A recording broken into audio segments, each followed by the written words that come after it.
my goodness. Good morning, good afternoon. Whatever it is for you, I hope you're having a fantastic day. My name is Zach Schaumler. This is Strong Opinion Sports, episode 550. 550 is kind of a landmark, I guess, kind of a milestone. I don't know. I have nothing special planned. It's a regular Thursday. In fact, actually, to burst your bubble, I recently moved the show over from one podcast hosting site to another, so that it's on different servers and stuff, and I'd migrated all over. They let me know my count is actually off. This is technically like 558, something like that. I used to not have numbers on the episode, and like 200, 300, I don't remember. There was some point where I migrated over from posting the date to posting just a number. And I guess I miscounted whenever that happened. So technically, like, it's actually 558. We hit our milestone like 8 episodes ago. A hilarious little nuance that no one really cares about, but I think is funny. Welcome in. I want to start by saying I got a comment from someone recently asking, like, why do you use curtains behind you? Isn't it boring? Something like that. I think people don't understand.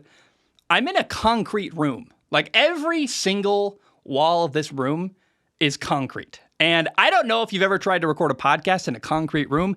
It's a horrible, horrible idea. The only way to make it work is to put blackout curtains on every single wall to deaden the sound. And if I'm totally honest, I really miss the days of recording in a pickup truck. Like, people hated when I recorded on a pickup truck, and people find ways to complain about the background on YouTube no matter what I do. But oh my goodness, I really miss the acoustics of that truck setup. Best audio I've ever had in my entire life. And, if anyone doesn't like the background, I apologize. I'm working on it. I'm trying. Your boy's balling on a budget. I swear, every day I'm working to make the show a little bit better, and I hope people appreciate it. But anyway, welcome in. Happy Thursday. Let's kind of celebrate to start the show. It's a big, really big event today happened. And I want to just kind of share in celebration with Washington Commanders fans. The big news of the day is that the Washington Commanders have a new owner. So congratulations. The reign of terror of Dan Snyder owning the Washington football team. Now, they were the Redskins. They were the Washington football team for a while. They're now the Washington Commanders. The reign of terror is over. Dan Snyder is no longer the owner. The team has been sold to a group led by a man named Josh Harris. I know nothing about him, other than apparently he raised enough money to spend $6.05 billion on a football team. That's an insane number. And it's kind of funny. Everyone's celebrating, saying Dan Snyder sucks. Oh, he had to get rid of his football team. I don't know that it's right to say that Dan Snyder lost. I mean, he just was given $6.05 billion. That's a lot of money, man. I don't know. It's like, I know he doesn't own the team anymore, but did he really lose? I'm not sure. But regardless, the team is now free of their horrible owner, and I expect 7 Super Bowls to come for the Washington team. Just kidding. That's not going to happen. But I am curious as the years go on how the culture changes in Washington. Hopefully they treat their staff better. Hopefully they treat their players better. Everything. It's an interesting change in ownership, and regardless, the horrible owner's bad. I don't know if the next one's going to be better or not. We have no idea. Although talking to Washington fans and hearing from them, it's hard to imagine there could be an owner worse than Daniel Snyder. So, I don't know. Just kind of hey, let's celebrate. The bad guy's out. There's a new guy, sheriff in town in Washington. And I don't know. We'll see as the years go on what the change in ownership in Washington does for that franchise. All right.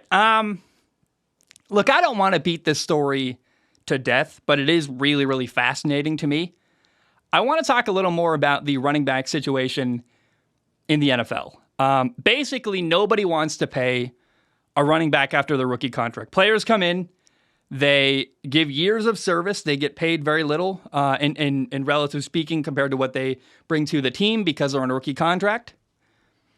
And nobody wants to give any running back after the rookie contract a second contract. Nobody's giving running backs big money. You look around the NFL right now, Kareem Hunt is 27, 28 in August, run for over 4,000 yards in a couple years in the NFL. Nobody wants him. Dalvin Cook is 27, 28 in August. Not on a team. Ezekiel Elliott is 27 years old, out of the league. He'll be 28 in 2 days. No team. Leonard Fournette is 28 years old. He's a free agent. And the world is realizing that, hey, when running backs get to like 28 years old, nobody wants to pay them. You get like 4 to 5 years, and then the life cycle career of a running back is over. So if you're a running back in college getting ready to go to the NFL, hey, it sucks, but expect your career to last 5 years, and then the NFL is going to be done with you. They're never going to pay you again. Nobody wants you on your team. That's horrible. I hate that that's the reality. However, that is the reality of the NFL right now.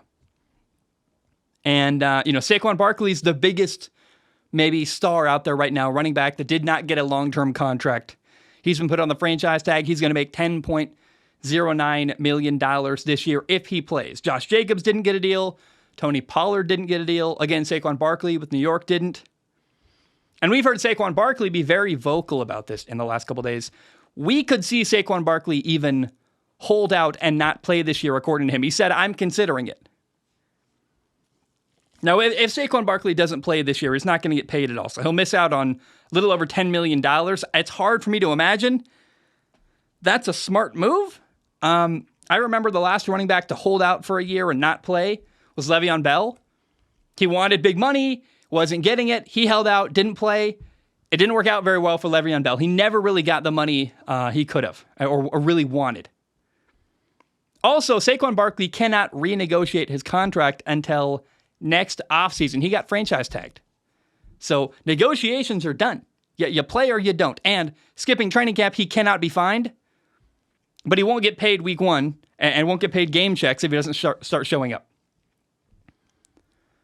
So what I talked with Marcus Whitman yesterday on the podcast. We talked about a couple solutions, what we could do and what could happen in the NFL, what changes could be made to help running backs and help this situation. The one I liked the most was one that Marcus suggested, which was to maybe raise the pay for the franchise tag. The way it works right now is you get paid an average of the top paid running backs in the NFL or whatever position you play. That this year it was $10.9 million or 10.09, 10.1 basically. And so you could say, hey, we're paying you the average of the top paid people plus 50%. Maybe that would lower the team incentive to franchise tag running backs. I really like that idea. But right now, Saquon Barkley not playing this year, I don't really know what he's going to gain from that. From not playing, from not showing the world what you can do, it doesn't make you more likely to get a bigger contract next year, in my opinion. The best way, if Saquon Barkley wants to get paid, is to play this year and dominate. But even then, there's going to be skepticism because he's an older running back, and people are going to say, hey, you were great last year. You know what, though? You took a lot of hits, and we're not sure 3 years from now you can still do what you did this past year. That's what the Giants literally just did to him. So I don't know. If I'm Saquon Barkley, make as much money as you can, take the money and run. No one's going to pay you. You're going to get screwed over. I don't know that not playing this year would be helpful to Saquon Barkley. In fact, in my opinion, the only reason Saquon Barkley should not play this year and avoid playing is if he wants to be kind of an activist. I mean, that's what you're really doing is saying, hey, I'm going to take a personal sacrifice to not play this year and not get paid this year, to take a stand and try to help other running backs get paid more money in the future.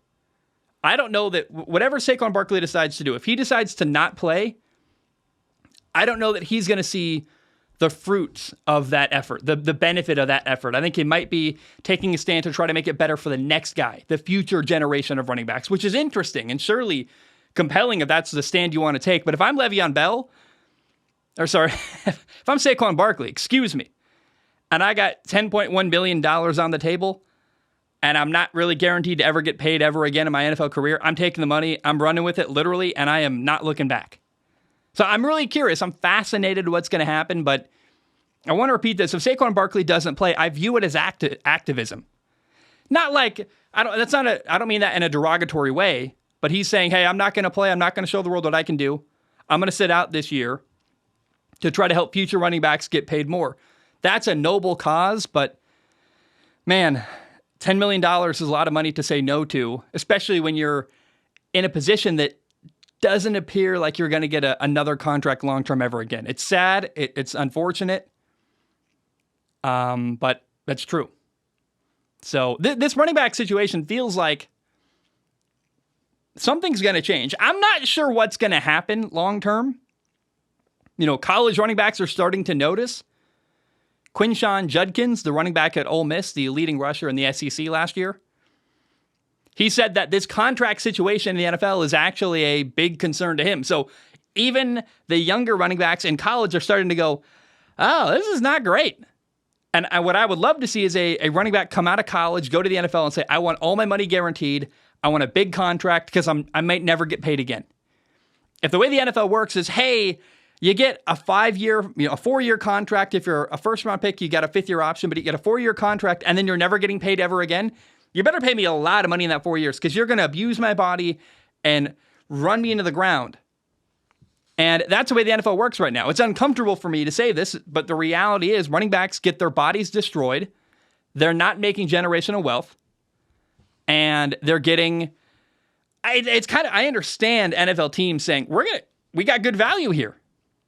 Why pay a guy a lot of money when we can pay another younger guy less money to do the same thing? I understand the value proposition there, but the human element of it is pretty brutal to say, like, for 4 years, you're getting 200 carries or whatever, and you're running for 1,000 yards and getting your body destroyed, and you're not even getting paid top dollar to do that. That's sad and unfortunate. And I really think the next generation of athletes, the guys in high school right now that are 5-star athletes, are looking at the NFL saying, I think I'm going to play a receiver. Running back?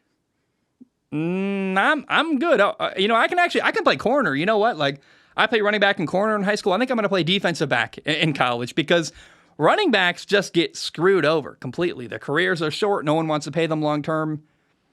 I'm very, very fascinated to see the long-term effect of what happened this offseason to Josh Jacobs, Tony Pollard, and Saquon Barkley specifically. It was a big lightning rod moment in the NFL that I think 5, 6, 7 years from now even, we're going to see the impacts of what happened this offseason because the guys in high school, the guys entering college right now, the guys in college currently, the younger generation, their eyes are wide open, they're listening, they're seeing what's happening, and I think what happened this offseason is going to affect decision-making for a lot of young men that play football across the country.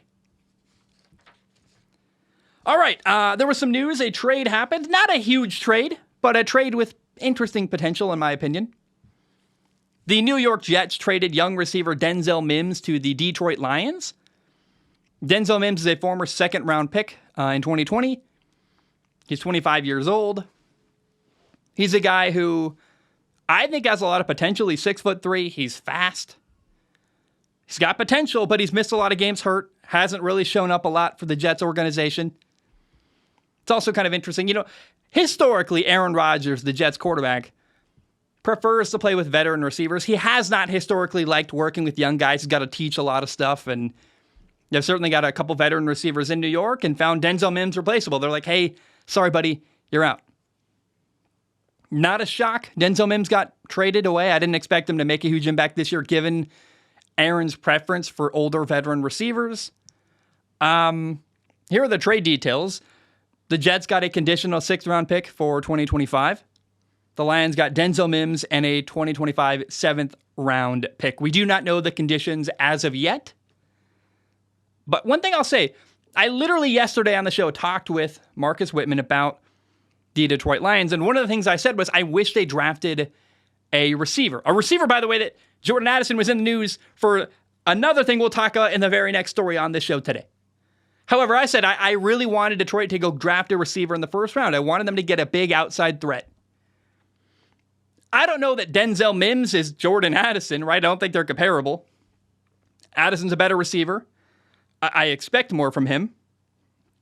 However, I think there's potential from Denzel Mims that was untapped. I think he's capable of playing better than we saw in New York. He was hurt a lot. He didn't have consistent quarterback play. And when I look at the Detroit Lions, what they really are lacking is a big outside threat at receiver. So, hey, you see a young player who's got a lot to prove and a team that needs a young, good outside receiver. It's possible. I'm not saying Denzel Mims is a home run. It's going to work. Oh, my gosh. But there's a chance he becomes a solid contributor in Detroit and is exactly what they need. Who knows? Could be a total failure. But I like this move for the Detroit Lions because it addresses a problem they had with their roster, which was, to me, they didn't have a big outside threat at receiver. They got Amon-Ra St. Brown. I love him. Is it Jameson Williams? There's so many young receivers. Jameson Williams, I am so afraid I'm getting that name wrong. The first-round pick out of Alabama is suspended for the first 6 games of this year. So we'll see what happens. But Denzel Mims going to Detroit, a young player with a lot of potential who might do nothing, but might do something. I know that's kind of that's so non-committal. I don't know what to expect here, but I know that his physical skill set is really good. A friend of the show, Brett Coleman, really liked him coming out of college, out of Baylor. So this is a guy to watch in the preseason for sure. What does Denzel Mims do in a Detroit Lions uniform? I am very, very curious to find out. All right, another young receiver. We just talked about him. Vikings rookie first-round receiver Jordan Addison had an off-field problem that is very disturbing to me, especially given the recent history with young receivers driving cars. Vikings receiver Jordan Addison got pulled over at 3 a.m. driving a Lamborghini at 140 miles an hour in a 55-mile-an-hour speed limit area. Oh, boy. It's an example of a player lacking self-awareness, in my opinion, clearly. Not understanding the opportunity they've been given. He's going to play this year. He'll be okay. This is not going to, I think, affect him on the field. But it is a concerning lack of judgment from a young player. Who knows what was involved? Who knows what kind of night it was? I don't know why you're out at 3 a.m. if you're a NFL player driving a car at 140 miles an hour. But it's all bad.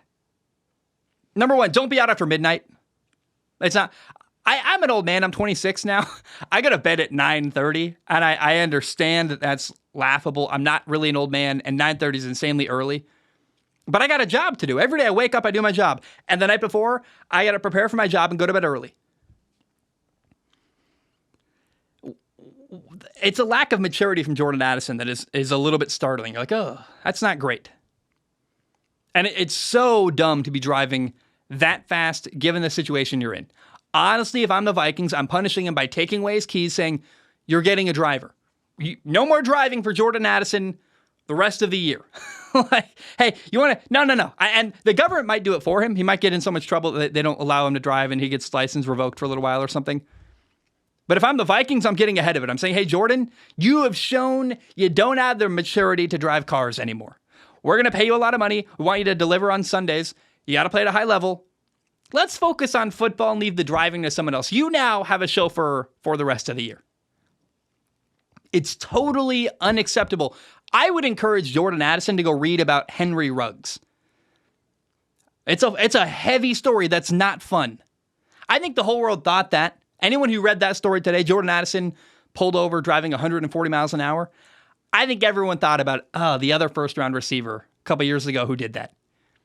I'm not going to go into the specifics of what happened with Henry Ruggs. If you don't know, feel free to look it up. It's not exactly heartwarming, and that's putting it lightly. But it's a mistake from Jordan Addison. I'm curious how he's going to respond. I'm curious what the team does. We'll probably never hear the details of what happens behind the scenes when it comes to punishment and stuff like that. But if I'm the Vikings, I am saying, yeah, car keys, let's take them. No more driving for Jordan Addison. You are now a passenger for the rest of your Vikings career. We're paying you a lot of money. You got enough money now to hire a guy to drive you to and from work, and that's basically where you're going now. So I'm interested. That's not great. So Denzel Mims was traded. Jordan Addison got pulled. Hey, at least he's fast. All you want from a young receiver is that he's fast. I guess at least he's fast. So 2 young receivers. Let's talk about a veteran receiver. I want to talk about the Tennessee Titans. I want to praise Tennessee a little bit. When I first heard the news that DeAndre Hopkins, the veteran star receiver, signed with the Tennessee Titans, I was disappointed. I was expecting or hoping he would go play with a great quarterback like Josh Allen or Patrick Mahomes. But he signed a 2-year, $26 million deal in Tennessee. This is like the 3rd time I'm covering it technically because I talked about it yesterday with Marcus Whitman. But I want to if you're a Titans fan, I actually want to apologize because I think I spent so much of the time when I first covered this news, DeAndre Hopkins going to Tennessee, feeling like, man, I wanted DeAndre to play with a great quarterback and focus on that side of the story. What I didn't focus on really was the awesome move for the Tennessee Titans, which is them taking a risk, spending a lot of money, and going and getting a great player. I love it. And if I'm a Titans fan today, I would be so excited my favorite team went and got DeAndre Hopkins. It's such a cool move. Like, okay, it's a team that, the Tennessee Titans did not make the playoffs last year. They lost the division to Jacksonville. You've got a quarterback, Ryan Tannehill, who we think his replacement, Will Levis, was drafted this year in the second round. And they tried to draft his replacement last year with Malik Willis. So it's a quarterback who's suspect, Ryan Tannehill, who's got a lot to prove and definitely needs help to win. And what did the team do? They got one of the best, definitely a top 10 receiver in football, DeAndre Hopkins, saying, hey, we think we're close to the playoffs. We lost last year, but our quarterback only played 12 games last year. We got our starting quarterback this year back. We know we lost the division last year, but let's do something to try to make our team even better. And I really respect it. I really, really think it's a great move from a Titans perspective, which is their team making a move, taking a risk, and trying to make themselves better. I feel like that's something I didn't talk about when I first covered this, and I want to just go out of my way to praise Tennessee for making a big, splashy move in the NFL. I love it. And it makes the NFL more interesting. It makes their battle against Jacksonville for the AFC South more compelling. It probably, if anything, tips the scales back in favor of Tennessee. Like, you know what? Last year, their quarterback didn't play. Ryan Tannehill played 12 games last year and got hurt. So, if you're a Titans fan, there's a real strong possibility you bounce back and win your division this year. Last year, it was Jacksonville. This year, the media darling is Jacksonville. They're so great. They're amazing. Tennessee's going, excuse me. What about us? You forgot that last year, our starting quarterback didn't play at all. At the second half of the year. And, our defense is still really underrated and really good. Now we got DeAndre Hopkins. If I'm a Titans fan, I'm like, yeah, tell me again how great the Jaguars are. Well, what about us? We can play. We're awesome. And so I think it's great for the AFC South battle. It makes it more interesting between Jacksonville and Tennessee.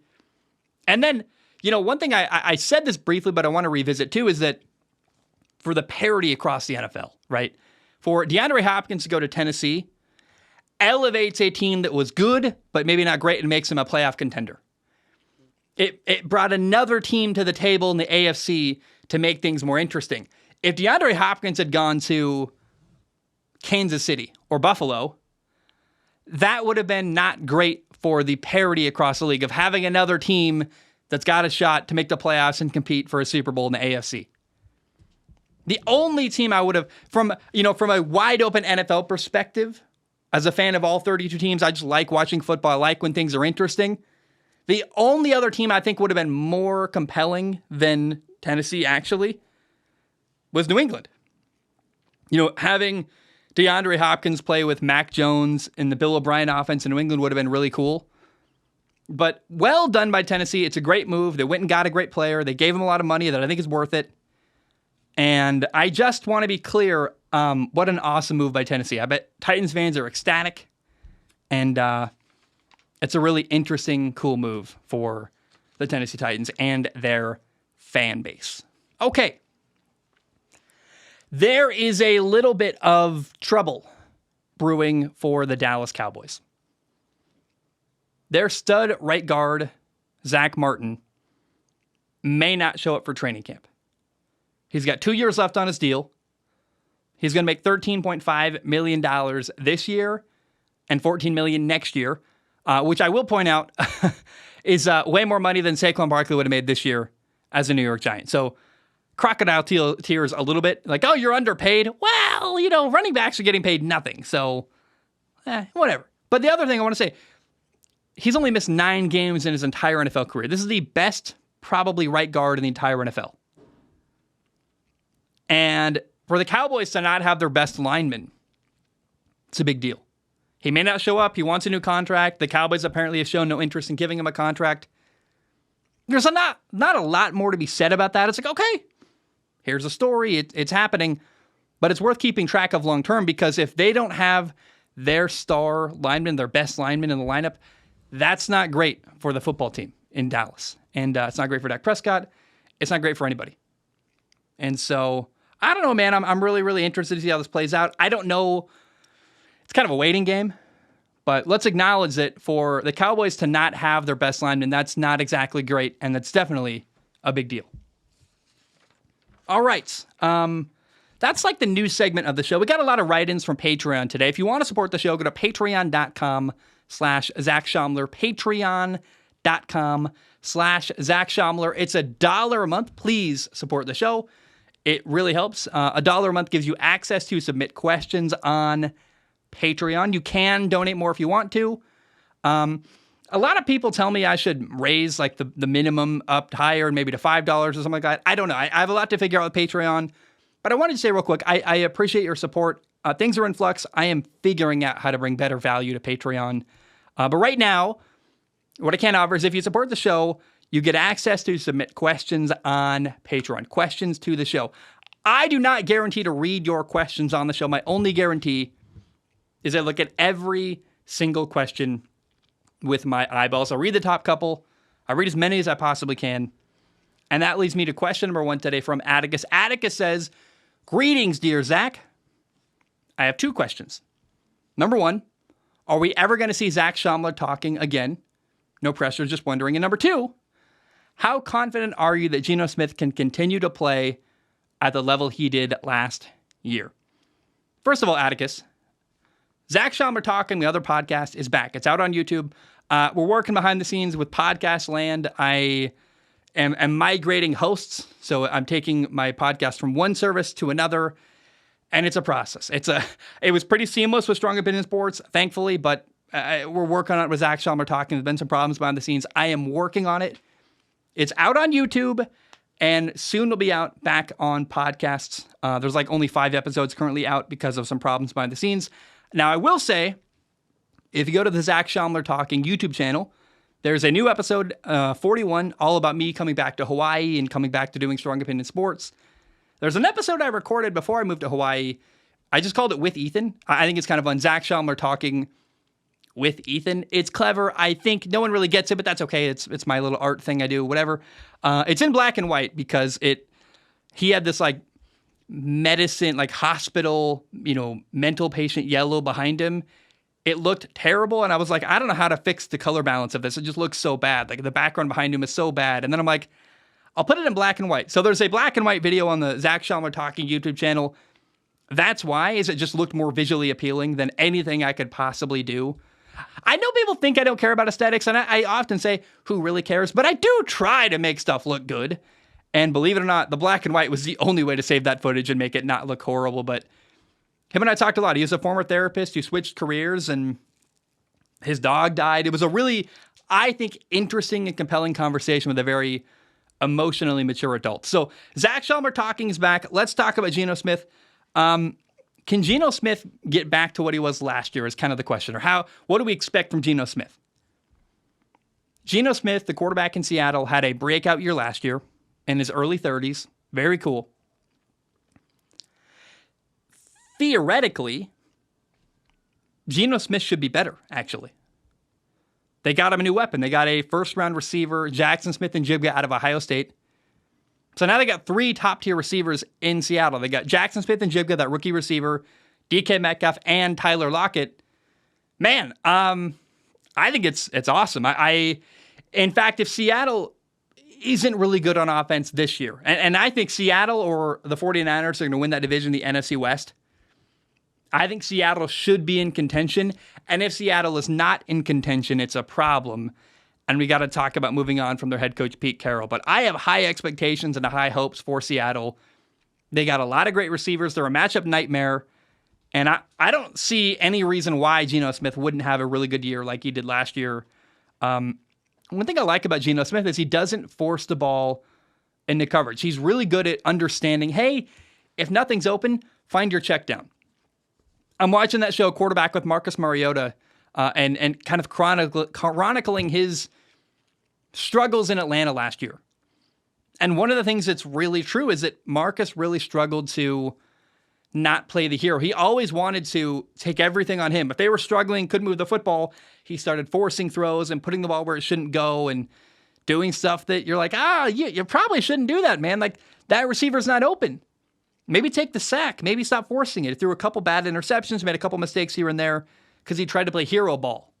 And the best compliment I can possibly give Geno Smith is, and I think it's something he learned from watching Russell Wilson. When Russell Wilson was in Seattle, Russ felt all this pressure and expectation to be the man and rescue the franchise, and he made a lot of bad decisions, forcing throws, trying to play Superman. Geno Smith doesn't do that. If nothing's open downfield, he is not going to force a throw into double coverage or try to make a crazy, terrible throw. He's going to take a sack or run out of bounds or throw the ball away or find a check down. Geno Smith is very safe with the football, and I love that. I also like that when he gets one-on-one matchups, he takes it. He just is a very, very good decision maker. That's what I like about Geno Smith. That's what I like about what he did last year. And man, I don't see any reason for Geno Smith to drop off or have a bad year this year. He did a really good job last year being smart with the football. That's why his completion percentage was so high. And I have no expectation that he's going to struggle or fall off a cliff this year. I think Geno is in a really good position to do very, very well in Seattle. Tim writes in. Tim says, "Hey, Zach, happy to have the podcast back, and I hope you're doing well. As a lifelong Patriots fan, I got to know if you think Mac Jones can be a solid franchise guy.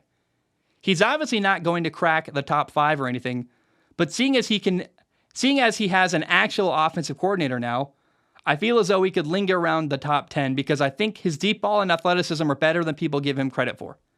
I know a lot of Patriots fans that don't feel great about him, so I was wondering what you think. Love the content and take it easy." Tim, I am here to reassure you and give you some peace of mind about Mac Jones. I think Mac Jones is awesome, man. He'll never be a top 5 quarterback. Let's all be honest.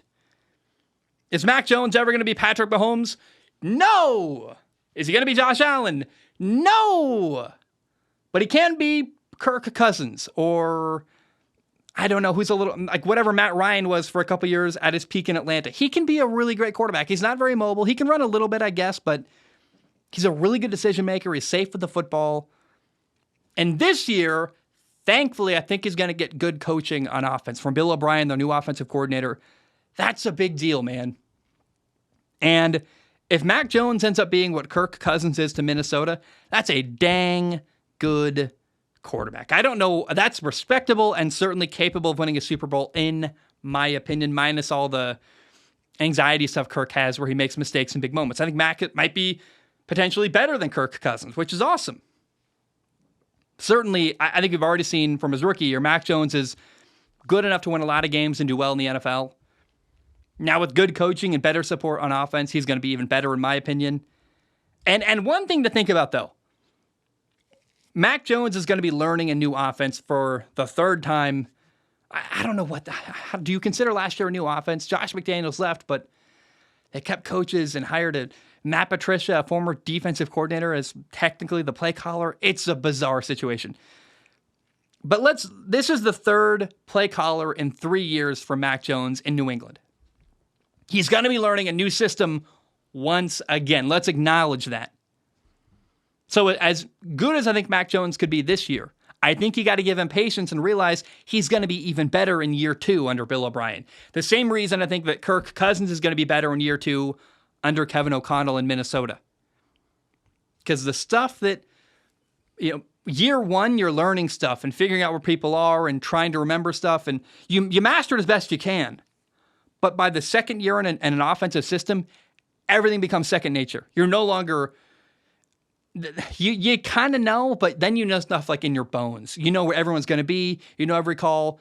You go from thinking about the offense to just running the offense without thinking at all in the best way possible. And I think Mac Jones is going to be much better this year and then be even better next year in his second year under Bill O'Brien. And I hope the Patriots and their fan base is patient enough for him to get there. All right, the next question today comes from Steven says, hey, Zach, are you seeing Barbie or Oppenheimer on the weekend of the 21st? Or, like some of us deranged film fans, planning to see both one after another? I'm stoked to have you back. No, honestly, I have a lot of work to do financially to get myself in a better spot. Your boy's balling on a budget. However, I want to say this. I love the question because so I got to be really disciplined and careful how I spend my money right now. And I'm trying to get through. Once football season starts going, we'll be in a better place. And even then, though, I'm really just going to always be disciplined and very safe and careful with my money. However, I love that people are doing this. I love the cultural moment. People are going to see Barbie and Oppenheimer in the same day, back to back. Like Mattenheimer, go see a matinee version of Oppenheimer and then go see Barbie afterwards after a dinner or something, and that's their day for Saturday. I absolutely love that that's a thing. It's hilarious. It's fun. It's so cool, and I just want to encourage more of that. Like, go expose yourself to whatever stuff you can. It's really cool. The more things you can watch and see, the better. And it just sounds like a fun date night. If you got a cool girlfriend who is willing to do something like that with you, go see Oppenheimer, go get drinks, get a little bit tipsy, then go watch the Barbie movie. Like, I would imagine the Barbie movie's better drunk and Oppenheimer's better stone cold sober in the morning, right?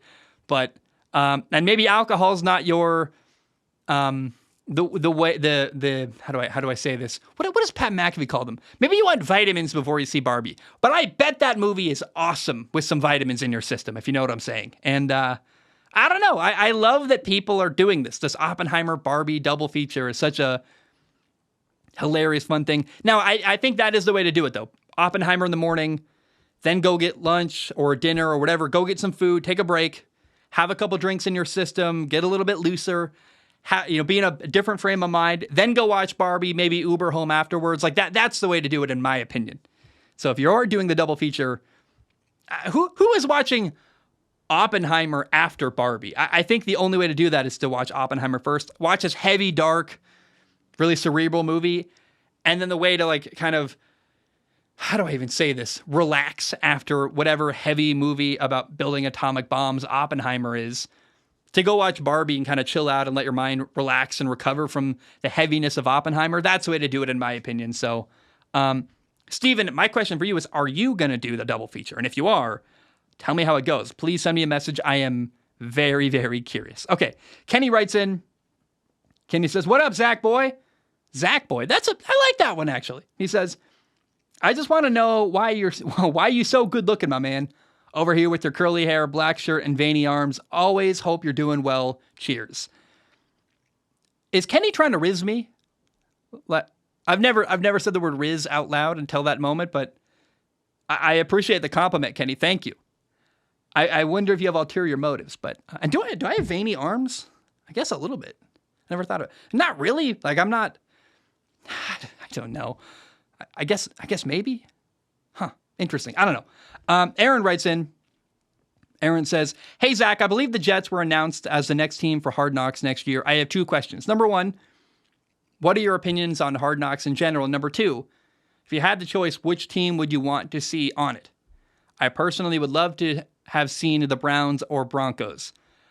Aaron, Hard Knocks has been an interesting journey for me. I used to watch every year really closely. Then I fell off for a couple years and I went away. And this year, I want to get really back into it. I want to cover it closely on the show.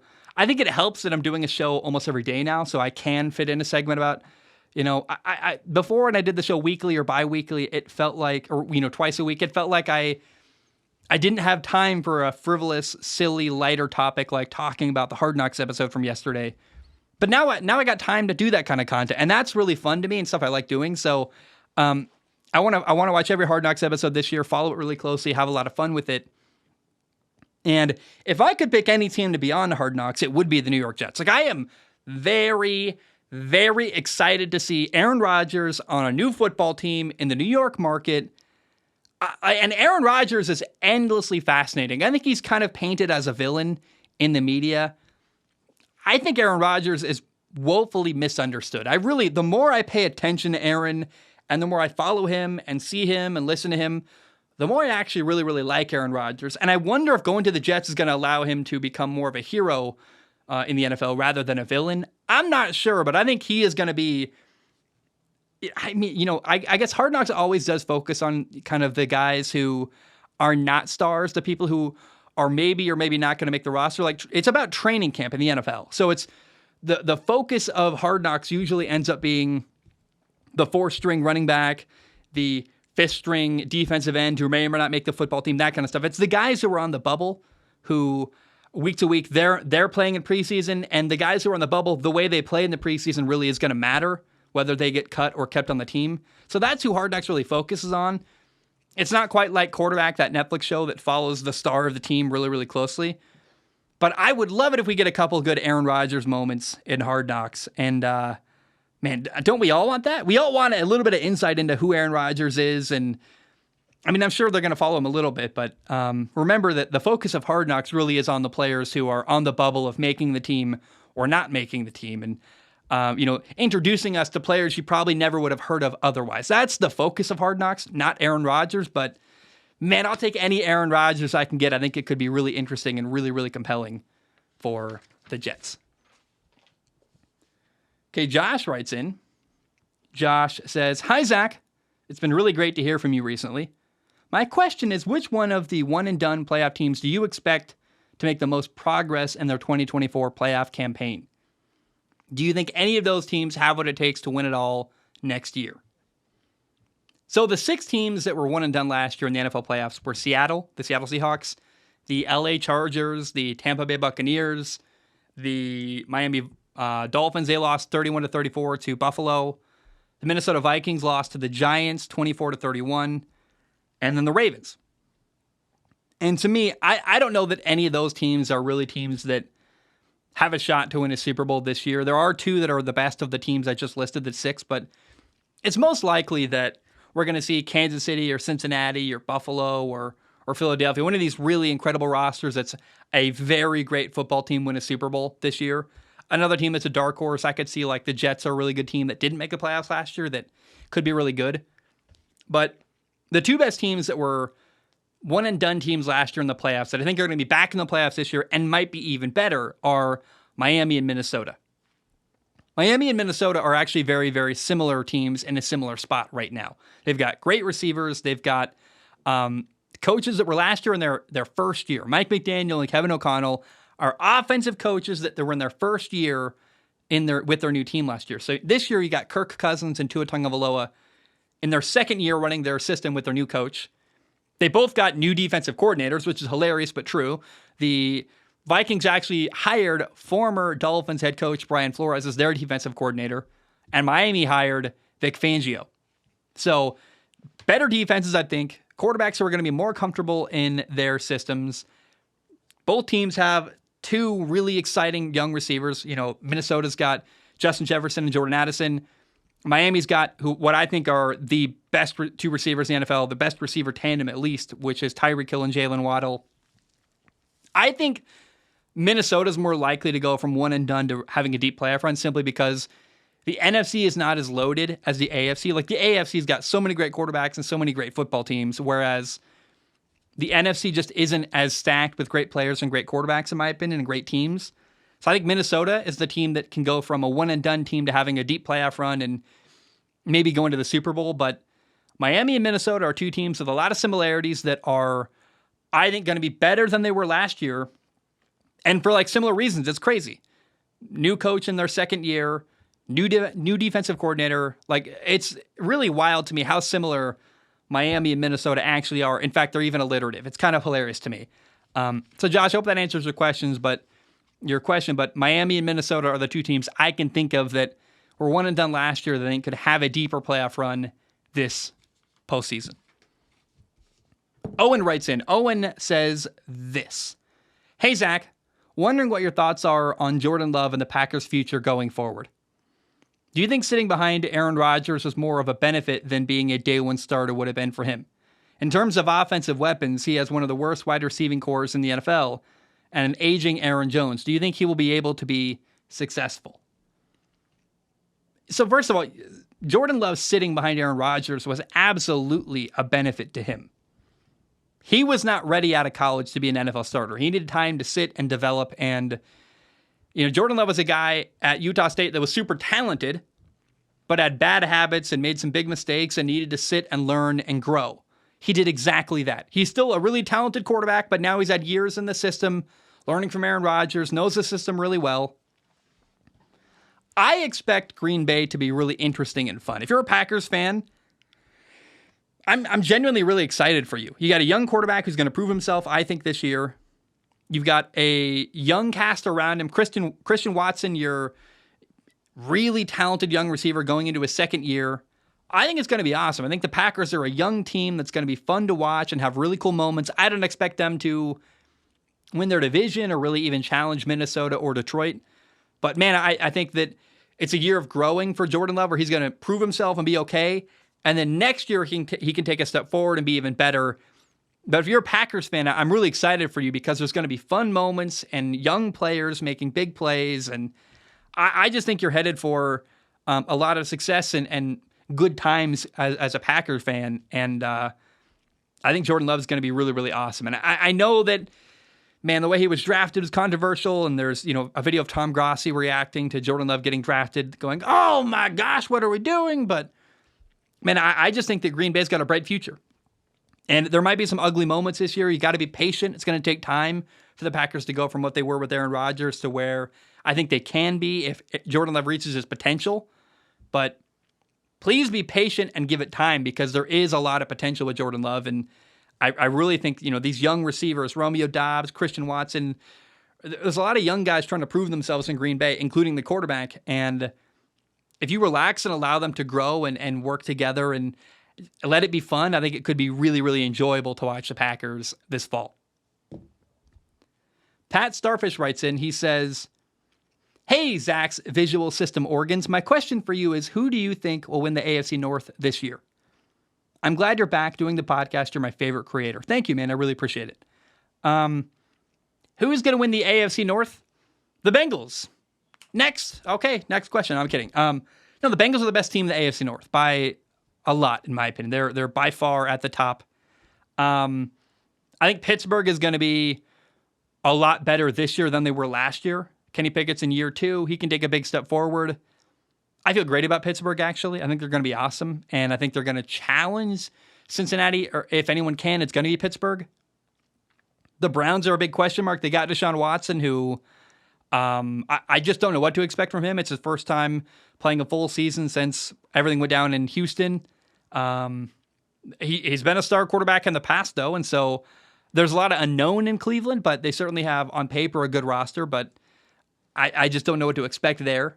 The Ravens have Lamar Jackson, who is awesome, but it's just another big question mark. They got Odell Beckham Jr. They're trying to win. They're trying to develop their passing game. We'll see. And I think the AFC North is not going to be an easy division for Cincinnati to win. Like, no matter what happens with the Ravens or Cleveland or Pittsburgh, like, they always beat up on each other. It's always a tough, close division, even when the other teams are bad. And right now, the Ravens are not bad. I don't think they're a great team. They're certainly not a bad team. They were a playoff team last year with Lamar Jackson barely playing. The Browns are not a bad team either. They're good and competitive. The Steelers are going to be better. So I don't want to frame it as, Cincinnati's going to win their division with no problem at all. It's going to be super easy for them. No, it's going to be a tough, hard-fought win, but I still do expect Cincinnati to win their division. And I think they are, clearly the best team in the AFC North. Aidan writes in. Aidan says, hey, Zach, which division is the strongest in the NFL at the moment? Also, do you think the AFC East is experiencing the same weapons race that the AFC West went through last year? Will this ultimately end up the same way with virtually no change, just like the West did? So last year, Buffalo won the AFC West. AFC East, excuse me. Buffalo won that division. So you asked a lot of questions there, but Aidan, first of all, to me, the AFC East is by far the best division in football. You got the Bills with Josh Allen. They were a playoff team last year. They've made deep playoff runs like years in a row. Buffalo's been a playoff team 4 years in a row, which is really cool for them. The Jets were a good team that needed a quarterback, and they got a great quarterback, Aaron Rodgers. They're going to be much, much better. The Dolphins got better. They had a defensive coordinator, Vic Fangio. They've got 2-star receivers, Jalen Waddle and Tyreek Hill, who are the best receiver duo in the NFL. And even if Tua Tagovailoa, their quarterback, gets hurt, they've got Mike White, their backup quarterback, ready to play, who's done well in relief of young quarterbacks before. And the Patriots are, I think on paper, maybe the worst team in the AFC East, but that's saying a lot. I mean, the Patriots would win a lot of other divisions, in my opinion. They're coached by Bill Belichick. They got a young quarterback, Mac Jones, who's got a lot to prove, but I believe in him. They added an offensive coordinator, Bill O'Brien, who's going to be so much better for the Patriots offense. And I am telling you, like, if you put the Patriots in the NFC South, they would win that division easily. Easily. They are the bottom of a really, really good division. The AFC East is absolutely loaded. They're the best division in football, and I don't expect Buffalo to just sit at the top the way Kansas City did last year. I think it's actually going to be shaken up this year with Miami and New York really, really challenging Buffalo, and the Patriots always tough to beat. So, it's hard to call that one. I really don't know what to expect from the AFC East, but I know it's going to be a bloodbath and really exciting, and by far, I think the AFC East is absolutely the best division top to bottom in the NFL. Josh writes in and says, Zach to the future, what's slapping? How realistic is it, do you think, that Travis Kelce could retire after this year? He's 33 years old and playing on an incredibly physically demanding position. Also, Travis Kelce is only 596 yards short of becoming the Chiefs' all-time receiving leader. In my opinion, if he hit that milestone and got a third ring this year, retirement makes a lot of sense. This pains me to say as a longtime Chiefs fan living in Kansas City, and any other Chiefs fans call me crazy at the suggestion. He's even publicly stated he'll make a lot more money in broadcasting after his career is over. If Travis Kelce were to retire, do you think this would be the end of the KC dynasty? Could the Chiefs continue their dominance if they lost the number one receiving threat in the league, or could Patrick Mahomes' talent carry the team to another championship? Wish you the best. First of all, Josh, I agree. There's a very real possibility that Travis Kelce could retire. If he gets, that milestone, gets another Super Bowl, it's on the table. I don't know what to expect. How am I going to judge what Travis Kelce's feeling in his head and his heart and physically? But it's certainly not an impossible thought. Like, anyone writing you off saying, "Oh, Travis Kelce's going to play for the next whatever many years." Like, no. If he has a really satisfying, great year this year, he could walk away. I don't see any reason why he wouldn't. It's definitely on the table. Now, I definitely don't know how to get into his head and predict what he's going to do and how he's feeling, but I consider it a possibility for Kansas City. Now, that being said, if Travis Kelce were to retire, Kansas City would be absolutely fine. They would be...